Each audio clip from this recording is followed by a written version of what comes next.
Graça e paz, muito bem-vindo você que chegou aqui nesse primeiro módulo do curso Como Estudar a Bíblia. Esse primeiro módulo, a primeira aula, que bom que você aceitou esse desafio de aprender um pouco mais da Palavra de Deus. A Bíblia ela é um livro riquíssimo e com muitas mensagens subliminares que nós vamos descobrindo na medida que nós vamos explorando os seus tesouros. Quanto mais cavamos, mais pérolas nós encontramos. Quanto mais mergulhamos, mais nós descobrimos das profundezas desse oceano bíblico. Nós temos, porém, que aprender a enxergar a Bíblia pela visão em que ela foi escrita. Ou seja, a Bíblia pela visão monárquica de Deus, é a teocracia. O que é a teocracia? É o governo onde Deus manda, onde Deus ordena, onde Deus apresenta os seus princípios. Então, aqui vai a dica. Reserve sempre um tempo para ler diversas vezes o mesmo texto e estudá-lo de diversas maneiras, lembrando sempre que a repetição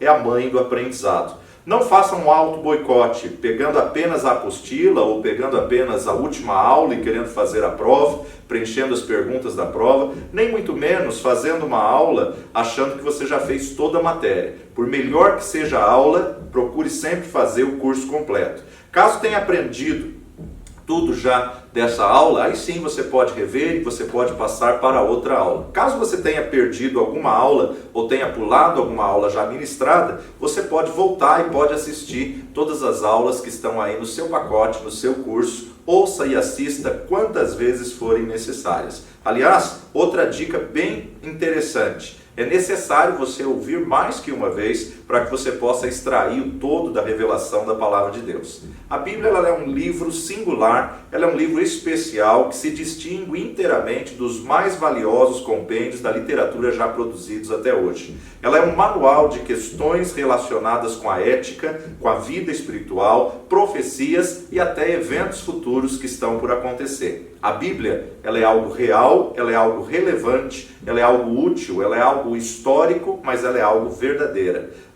Tendo passado por inúmeras provas e afrontas, a Bíblia sobreviveu e chegou até nós, e nós temos hoje a riqueza da Palavra de Deus. Como afirma também um dos escritores, Mike Beaumont, ele diz: há muitos anos, sentado pela primeira vez diante de um piano, deparei com uma folha de papel cheia de linhas rabiscadas e símbolos indecifráveis. Não entendia como era possível produzir música apenas olhando para aquele pedaço de papel completamente incompreensível.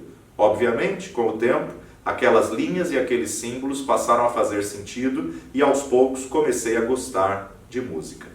Esse processo também se aplica à verdade da Palavra de Deus, especialmente para quem lê a Bíblia pela primeira vez. Por quê? Seus escritos parecem, a princípio, uma porção de linhas rabiscadas e símbolos indecifráveis. Além disso, suas histórias, pessoas e ideias podem aparentar estar muito distante da realidade. Entretanto, a Bíblia começa a fazer sentido na medida em que aprendemos a manuseá-la e compreendê-la. O nosso propósito nessa matéria é levá-lo a descobrir esse universo, tendo o desejo de explorá-lo e mergulhar nessa revelação da Palavra de Deus.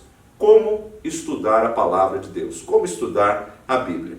Nós nunca podemos interpretar a Bíblia segundo os nossos conceitos ou de acordo com o que nós achamos que é, e nem devemos adequá-las aos nossos desejos, prazeres ou luxos pessoais. A Bíblia ela tem que ser interpretada segundo a visão do reino de Deus e nunca seu bel prazer ou da forma que você tenha como mentalidade de um segmento religioso único. Ela não deve se adaptar à cultura, mas a Bíblia tem a sua própria cultura, o que nós chamamos de cultura do reino. Deus estabeleceu a sua lei e a Bíblia, na verdade, dentro desse reino, ela é a Constituição. A Constituição é a lei maior de uma nação, a lei maior de um reino. Então, ou nós aceitamos e submetemos a ela, ou então nós estaremos em desobediência. Qual a visão do sistema de governo que a Bíblia tem que ser estudada e interpretada? A visão dos céus. Ou seja, quais os parâmetros e quais os princípios que ela define? Nós temos que aprender a enxergar a Bíblia pela visão da teocracia. Deus é o governo absoluto, Deus é a autoridade máxima e Ele estabeleceu suas leis, os seus princípios e Ele nos deixou como sua palavra. E ela deve ser interpretada segundo a visão do reino de Deus. Os parâmetros que ela define vão ser a cultura do reino e também a constituição do reino. Assim como a posição dos reformadores, nós afirmamos hoje, Não é a igreja, a denominação, que vai determinar o que as escrituras vão ensinar, e sim as escrituras que vão determinar o que a igreja tem que ensinar. Pensamentos produzem sentimentos, sentimentos conduzem ações e ações conduzem resultados. Deixa eu repetir essa verdade para você. Pensamentos conduzem sentimentos, sentimentos conduzem ações e ações conduzem resultados.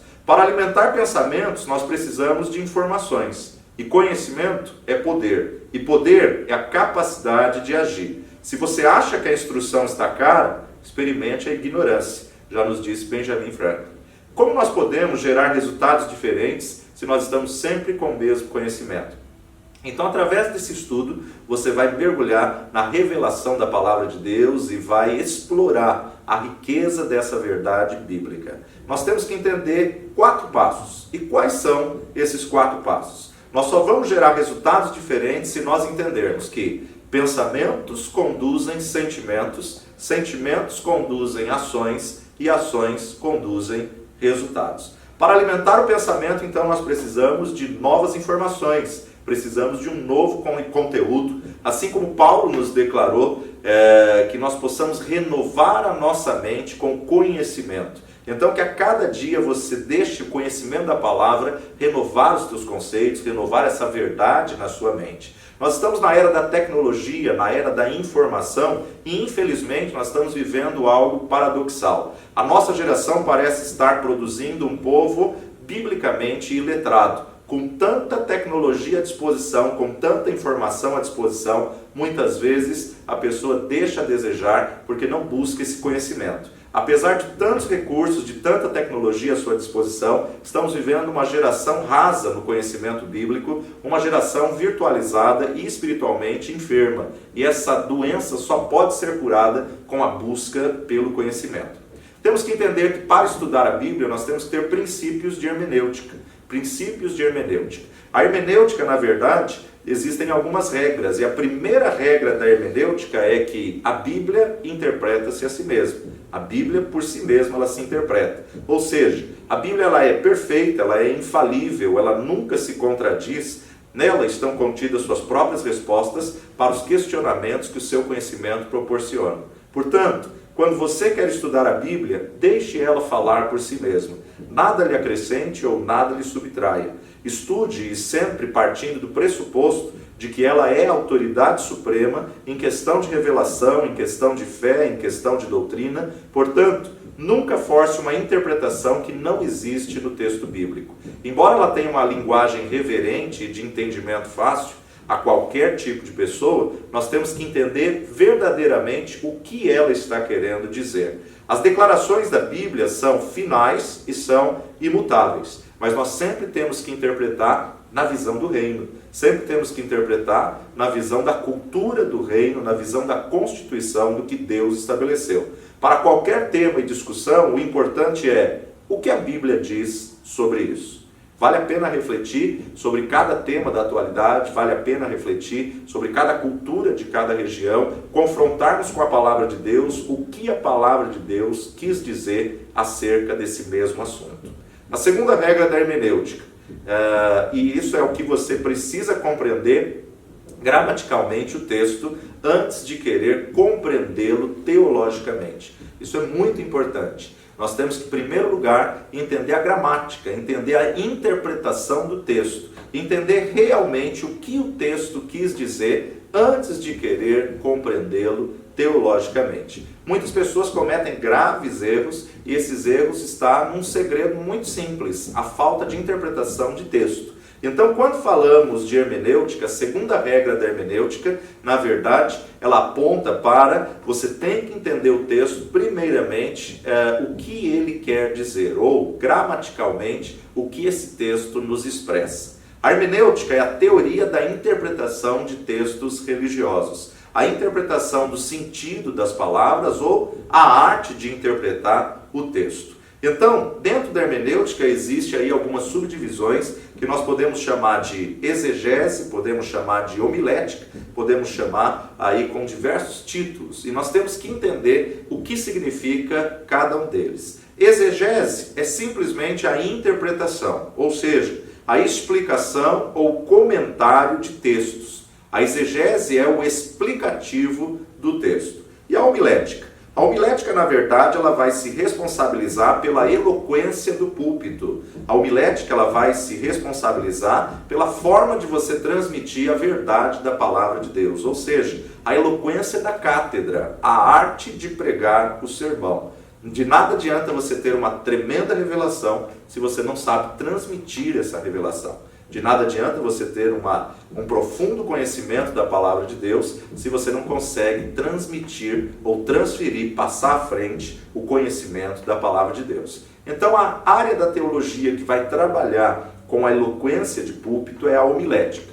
Dentro da homilética a gente tem a homilia, a retórica e a oratória. A homilia é a instrução em tom informal sobre o texto do Evangelho, ou seja, a predicação feita durante uma reunião cristã após a leitura da palavra. O sermão, propriamente dito, o discurso em estilo afetado que exacerba a moral. Já a oratória é a arte de falar em público, falar a grandes grupos de pessoas ou a um indivíduo. Você precisa estar desenvolvendo a oratória. Por quê? A pessoa precisa entender aquilo que você está querendo transmitir, a pessoa precisa entender aquilo que você está querendo passar. E dentro da oratória, a gente sabe que tem a retórica. A retórica são, na verdade, os ensinos das normas de discurso. Retórica vem do grego retos, e retos significa simplesmente uma palavra falada.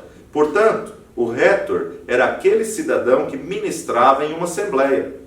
O retor era, na verdade, a pessoa que falava em público. Para nós, a palavra adquiriu o significado de mestre da oratória, aquele que dirige uma cerimônia. Então, a importância de você entender que a exegese é a interpretação, a explicação dos comentários do texto bíblico. Já a homilética é a forma de você transmitir essa interpretação. Cada área da teologia pode te ajudar e pode te explorar o conhecimento disso para que você possa transmitir a palavra com excelência como ela merece. Os gregos que criaram a retórica e os romanos aperfeiçoaram a retórica e transformaram ela em oratória. Na verdade, a essência, o começo, iniciou lá na cultura grega a retórica. Agora, quando os romanos aperfeiçoaram para oratória, foram eles que deram a ação de mudar o nome de retórica para oratória. Para nós, tanto a retórica quanto a oratória são técnicas para a divulgação da fé. Como você está transmitindo a verdade que você quer passar ao povo? São técnicas de divulgação da fé porque são utilizadas para aperfeiçoar a transmissão da maior mensagem de todos os tempos, o Evangelho, as boas novas, as boas notícias. A importância de você se aperfeiçoar e se capacitar para cada dia aperfeiçoar a sua forma de transmitir a verdade da palavra de Deus. Hoje nós temos diversos cursos que nos ajudam, que contribuem aí na oratória, na retórica, para que você possa apresentar muito bem o seu sermão, a sua aula, o seu discurso de uma forma com excelência. Desde o século XVII, o uso dessas técnicas para tal fim veio a se chamar homilética. Homilética, que vem da palavra homilia e significa conversa ou conversação. Com o passar do tempo, houve uma mudança semântica, vindo a significar discurso. A homilética passou a significar, então, o discurso.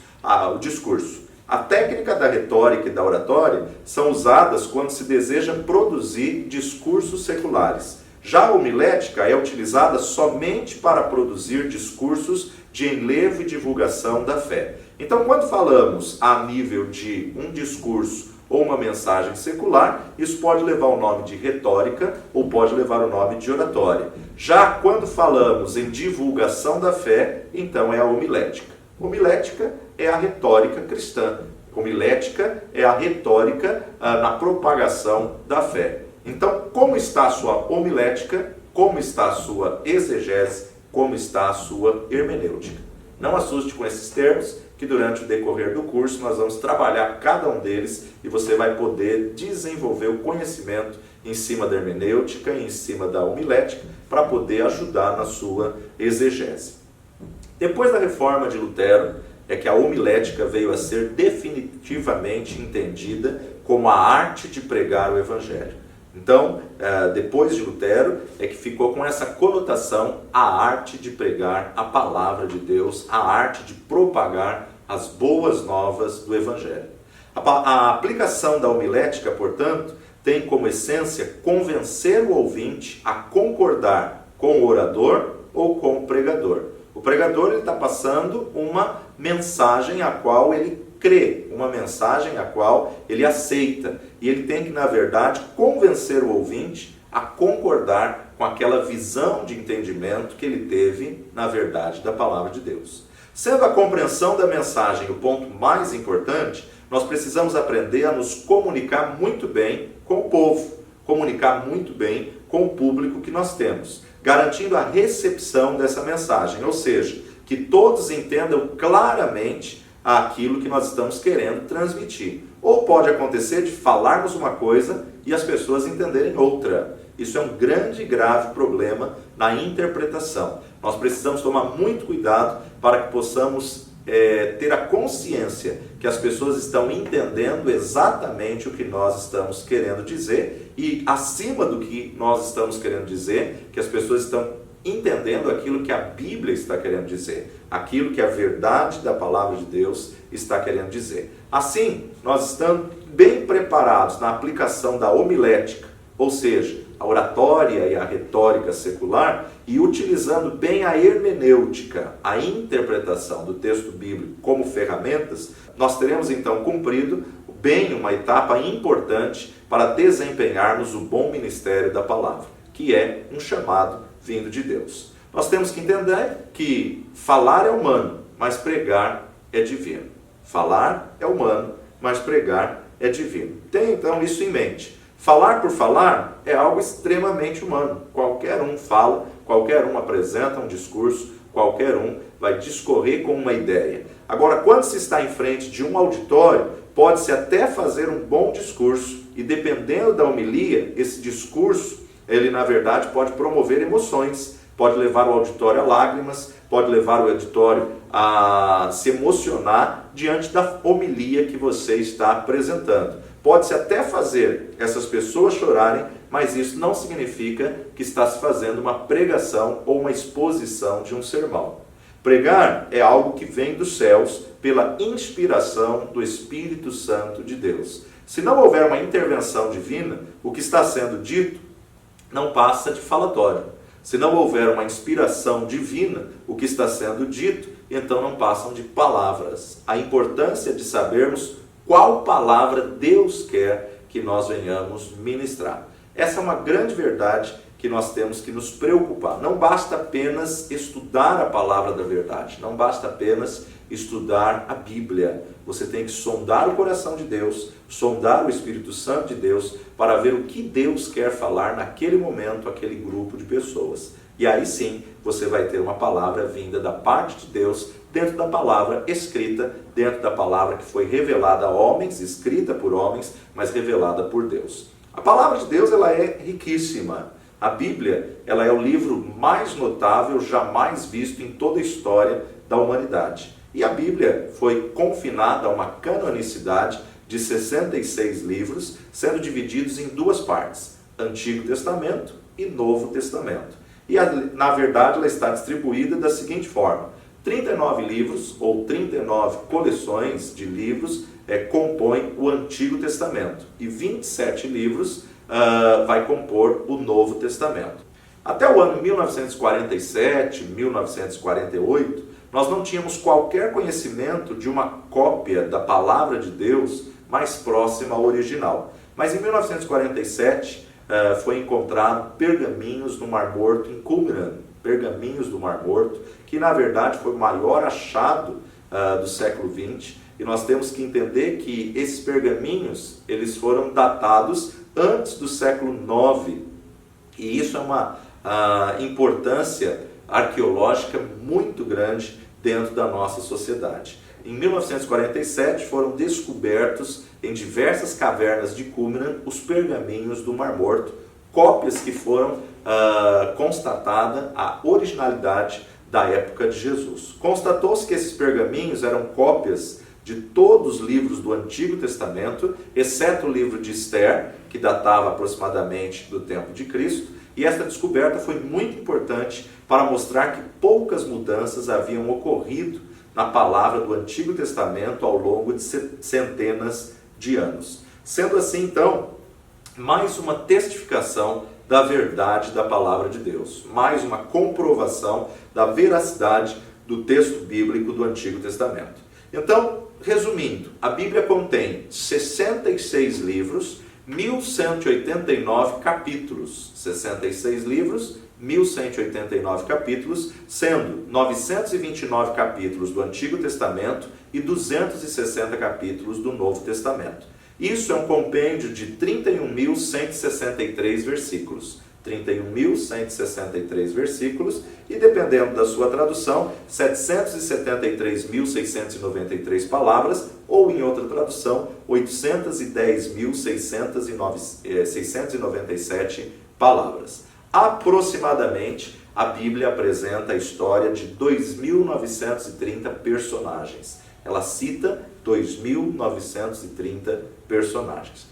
Que riqueza nós sabemos dessa verdade da palavra de Deus, que riqueza nós mergulharmos no conhecimento da palavra de Deus e podermos estudar cada um dos personagens na sua época, no seu contexto, na sua cultura, observando qual contribuição que ele trouxe para o reino de Deus. Algumas curiosidades da Bíblia para a gente poder concluir a nossa aula. Primeira delas, o maior capítulo da Bíblia é o Salmo 119, é isso aí, Salmo 119, aonde nós observamos que ele tem 176 versículos. E é interessante que o menor capítulo da Bíblia é 2 salmos antes, o Salmo 117. Então olha só, Salmo 117 é o menor, 119 é o maior. Exatamente no meio desses 2 salmos está o Salmo 118. E por uma coincidência, Salmo 118, versículo 8, é o meio da Bíblia, somando o Antigo e Novo Testamento, exatamente a metade, o meio da Bíblia, o versículo metade da Bíblia aí, é o Salmo 118, 8,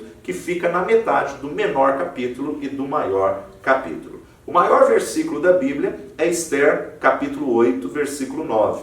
E o menor versículo da Bíblia também vai depender da sua tradução. Ou pode ser João 11, 35, ou pode ser Êxodo 20, 13. Depende da sua tradução. Os livros de Esther e os livros de Cantares de Salomão não contêm a palavra Deus. Não tem o nome Deus. Mas quando nós lemos o livro todo de Esther e o livro de Cantares, nós vemos a presença de Deus evidente nos fatos narrados de uma forma subliminar. É interessante você observar, principalmente no livro de Esther, os cuidados e os detalhes que Deus fez durante toda a narrativa da história de Esther, a situação de Amã, a situação de Mardoqueu. Nós pudemos ver aí a ação de Deus, a guarda de Deus do seu povo e a forma como Deus agiu através de um reino, de um império, onde na verdade não tinha nada a ver, aparentemente não tinha nada a ver com a visão daquilo que Deus tinha. Mas Deus colocou Esther lá dentro do palácio de Assuero para que pudesse fazer aquilo que necessitava ser feito.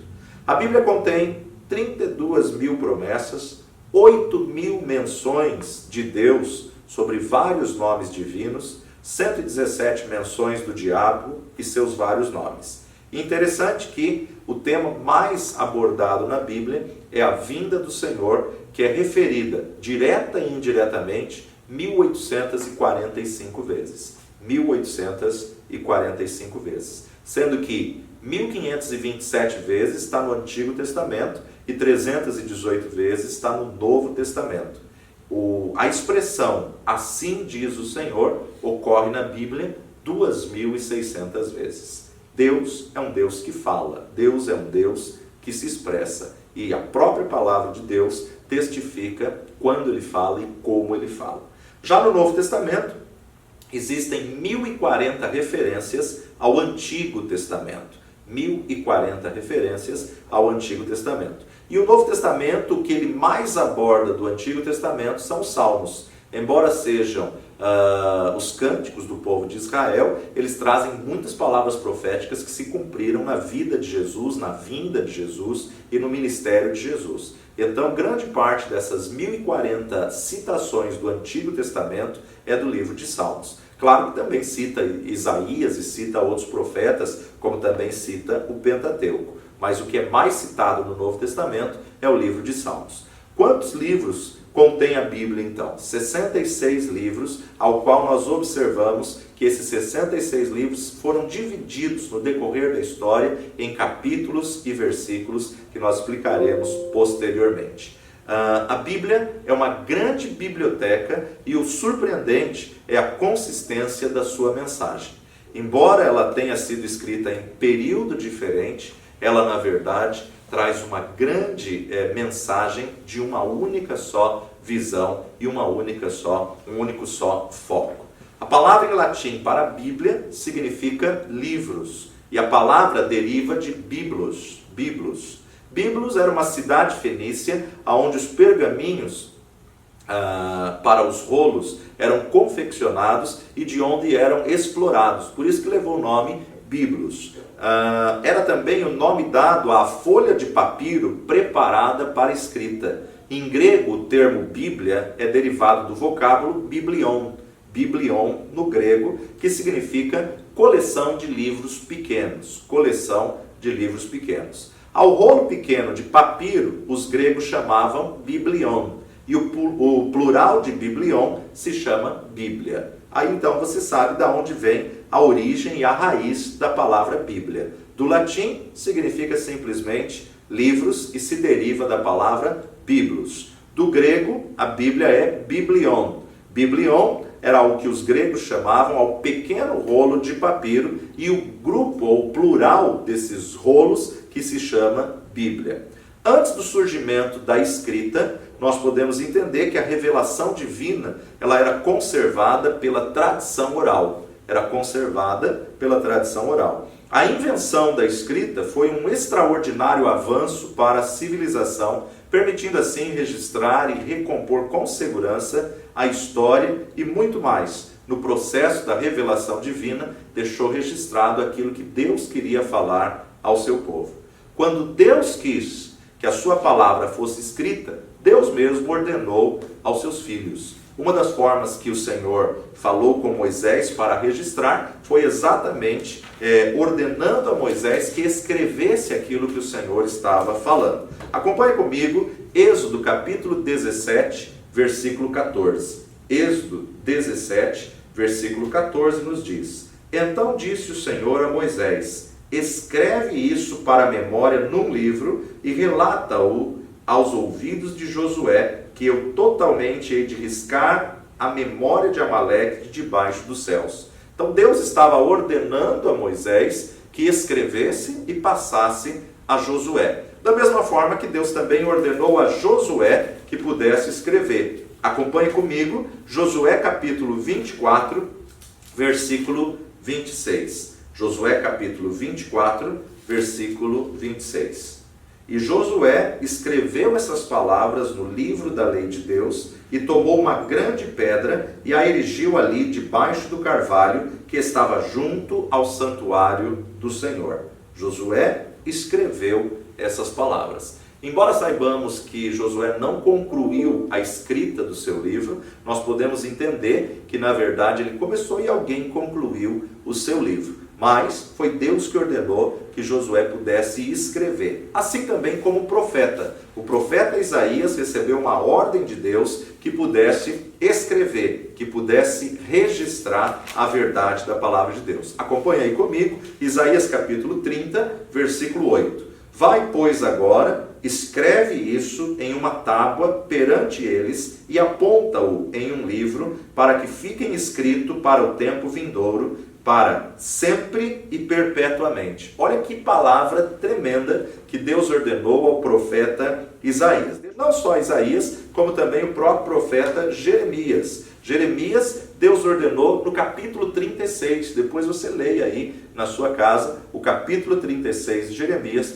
para você ver o Deus que ordenou ao seu povo registrar a sua palavra para que ficasse permanentemente como registro diante dos homens.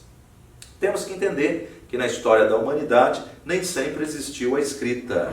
A escrita ela teve um início de forma primitiva e, na verdade, no começo iniciou com símbolos cuneiformes talhados em pedras. É isso aí. Você acompanha aí a imagem dos símbolos cuneiformes talhados em pedras. A primeira superfície permanente de escrita, ela tinha que ser talhada nas pedras para poder ficar registrado. Na Bíblia, a primeira referência à escrita são os 10 mandamentos. Os 10 mandamentos que foram escritos em tábuas de pedras que Deus entregou nas mãos de Moisés e Moisés então apresentou ao povo. Ou seja, a primeira forma de escrita registrada na Bíblia foi quando o próprio Deus entregou ao mediador do Antigo Testamento a palavra dele em pedras, tábuas de pedras. Já a primeira caneta foi um cinzel.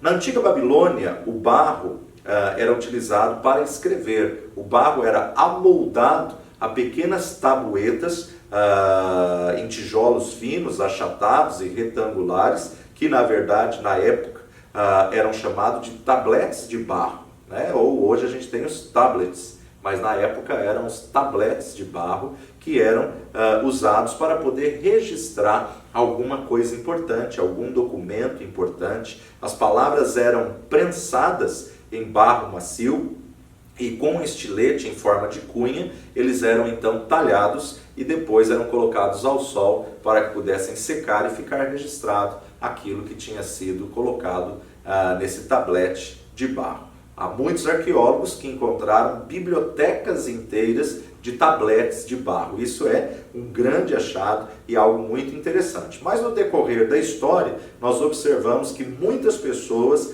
muitas vezes, deixavam recados registrados em pequenos pedaços de cerâmica que foram encontrados. Pequenos pedaços de cerâmica, como se fossem cacos de vasos quebrados, aonde tinham ali recados e informações, avisos que podiam ser vistos ou levados para outras pessoas. Devemos então anotar e levar em conta que muitas vezes eles faziam listas e descrições, seja para a guerra ou seja para alguma conquista grande, eles colocavam em pequenos cacos de barro. E a tinta, ela era feita de uma fuligem misturada com óleo ou com goma para que aquilo ficasse afixado nesses tabletes ou nesses cacos de barro.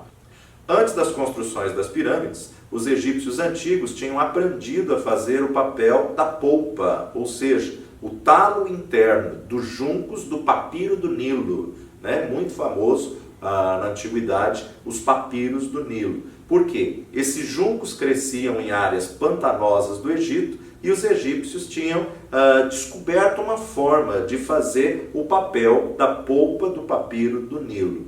Ainda molhados, os talos grossos eram empilhados e batidos até se transformarem numa superfície plana como um papel. A palavra papel vem do original papiro.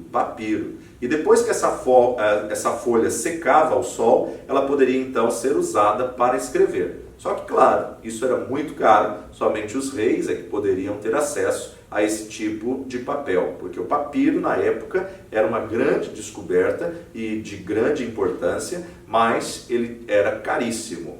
Depois de seco, ele tinha que ser lavado e tinha que ser raspado, e aí então ele poderia ser escrito. E caso ele necessitasse ser corrigido ou ser reescrito, poderiam raspar aquela escrita e reusar aquele papiro. As canetas egípcias foram escovas feitas de junco e a tinta era derivada de plantas e insetos. O couro, ele tinha uma utilidade fundamental, que na verdade, a gente sabe que o pergaminho vem do couro da pele de animais, seja pele de ovelhas, pele de cabras, pele de bezerros ou pele de antílopes, era posta para secar, era raspada e era limpa, e então se fazia um material chamado de pergaminho. Para escrever a palavra de Deus, a cada livro foi composto um pergaminho. E esse pergaminho, na verdade, era a costura de muitos couros de animais que, na verdade, compunham o rolo do pergaminho. Aliás, a palavra hebraica para livro, ela tem o significado, o sentido de raspar, porque o couro tinha que ser raspado para que pudesse, então, fazer o pergaminho. Depois dessa etapa, a pele era esticada e era batida até ficar achatada e pronta para receber, então, a tinta no qual viria a escrita. As canetas eram feitas de junco, com uma das extremidades encurvadas e dividida. Aí, então, você tem um conhecimento de como surgiu a escrita, como surgiu o registro dessa escrita. Para concluir a nossa aula de hoje, nós também vamos saber como que a palavra de Deus foi chamada no decorrer dos livros bíblicos. Dependendo de cada autor, ele usou um termo para poder se referir à palavra de Deus, ou mais termos pelo mesmo autor. A Bíblia, ela foi chamada de Escritura de Deus quando foi registrada por Moisés em Êxodo, capítulo 32, versículo 16. E aquelas tábuas eram obra de Deus, também a Escritura era a mesma Escritura de Deus esculpida nas tábuas. O próprio Deus inspirou Moisés a registrar esse texto, chamando as tábuas da lei como Escritura de Deus. Já o apóstolo Paulo, em 2 Timóteo, capítulo 3, versículo 15, quando deixou essa carta para Timóteo, ele chama de Sagradas Letras, ou dependendo da sua versão, Sagradas Escrituras. 2 Timóteo, capítulo 3, versículo 15, nos diz: e que desde a tua meninice sabes as sagradas letras que podem fazer-te sábio para a salvação, pela fé que há em Cristo Jesus. Mateus capítulo 12, versículo 5. Ou não tendes lido na lei que os sábados, os sacerdotes do templo, violam o sábado e ficam sem culpa? Observe que o próprio Jesus está dizendo na lei. Na lei, ele chamou o Antigo Testamento, chamou o Pentateuco, a lei. O profeta Daniel, no capítulo 10, versículo 21, nos diz: mas eu te declararei o que está escrito na Escritura da verdade, e ninguém há que se esforce comigo contra aqueles, e não ser Miguel, vosso príncipe, a não ser Miguel, vosso príncipe. Daniel, então, chama de Escritura da verdade. Já o livro de Atos, escrito por Lucas, no capítulo 7, versículo 38, nos diz: este é o que esteve entre a congregação no deserto, com o anjo que lhe falava no monte Sinai, e com nossos pais, o qual recebeu as palavras de vida para nos dar. Palavras de vida é a forma como Lucas, o escritor de Atos, registrou.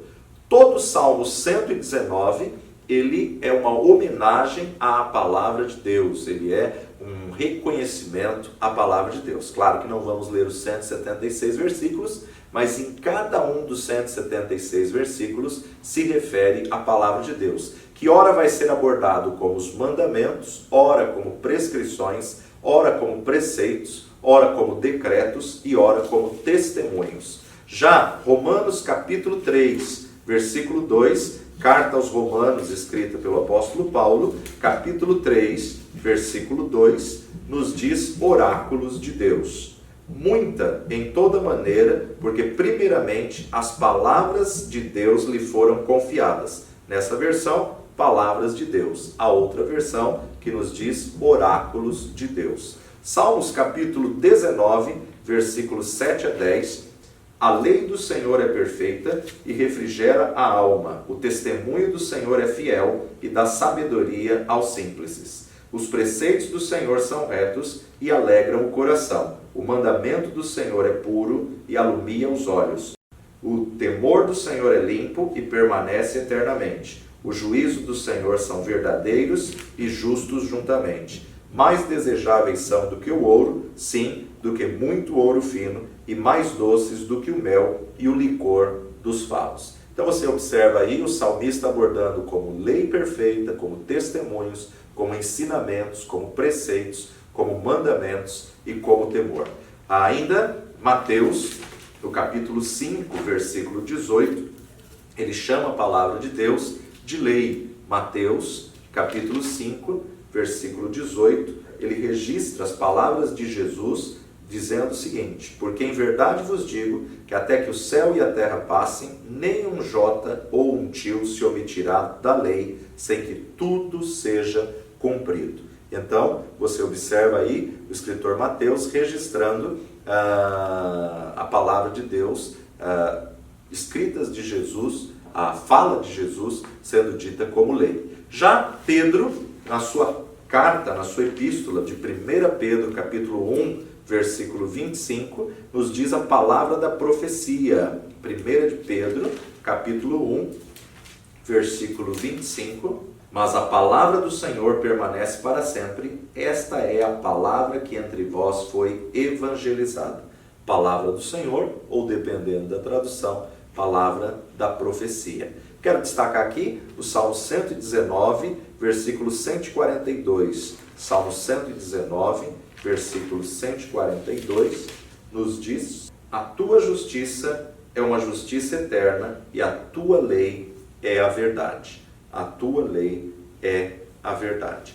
E também o apóstolo João, na revelação do Apocalipse, ele encerra o livro do Apocalipse no capítulo 22, versículo 18 e 19, dizendo: porque eu testifico a todo aquele que ouvir as palavras da profecia desse livro, que se alguém lhes acrescentar alguma coisa, Deus fará vir sobre ele as pragas que estão escritas neste livro. E se alguém tirar quaisquer palavras do livro desta profecia, Deus tirará a sua parte da árvore da vida e da cidade santa que estão escritas neste livro.